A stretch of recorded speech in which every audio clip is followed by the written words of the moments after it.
heavens declare the glory of God, and the firmament showeth his handiwork. One day telleth another, and one night certifieth another. There is neither speech nor language, but their voices are heard among them.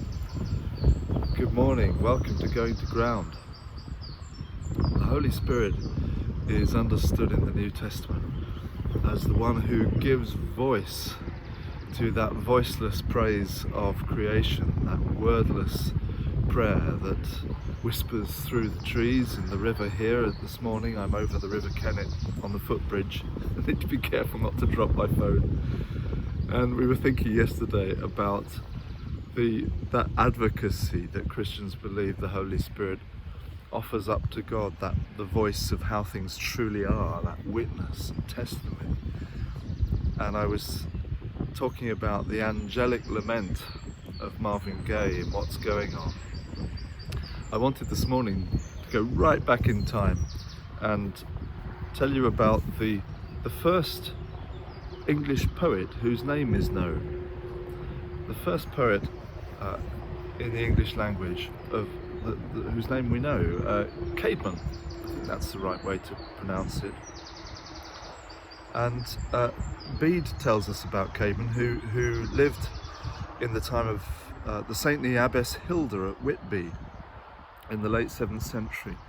And I came across this and I thought it was just delightful. I wanted to read it to you as an encouragement for all of those who don't know quite how to voice the prayer and the praise that we might wish to. Bede writes of Caedmon: on one occasion he left the house in which entertainment was being held and went out into the stable, where it was his duty to look after the beasts that night. He lay down there at the appointed time and fell asleep, and in a dream he saw a man standing beside him who called him by name. "Caedmon," he said, "sing me a song." "I don't know how to sing," he replied. "It's because I can't sing that I left the feast and came here." The man who addressed him then said, "But you shall sing to me." "What should I sing about?" he replied. "Sing about the creation of all things," the other answered. And Caedmon immediately began to sing verses in praise of God the Creator that he'd never heard before. And their theme ran thus: "Let us praise the Maker of the kingdom of heaven, the power and purpose of our Creator, the acts of the Father of glory. Let us sing how the eternal God, the author of all marvels, first created heavens for the sons of men as a roof to cover them, and how their almighty protector gave them the earth for their dwelling place."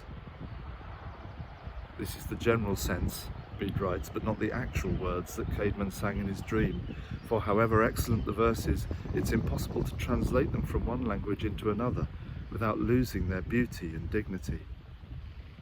When Caedmon awoke, he remembered everything he'd sung in his dream and soon added more verses in the same style to the glory of God. Isn't that lovely? "I don't know how to sing," he says. "What shall I sing about?" Sing about the creation of all things. And the angel or God who meets him in the dream says, "Well, you might not be able to sing, but you shall sing to me." I wonder what our secret song today to God might be. It might be an inspiration for you to come outside and hear the wordless song of creation and just vocalize whatever is around you. Sing of the creation of all things and whatever things surround you this day. So God bless you as you go to ground.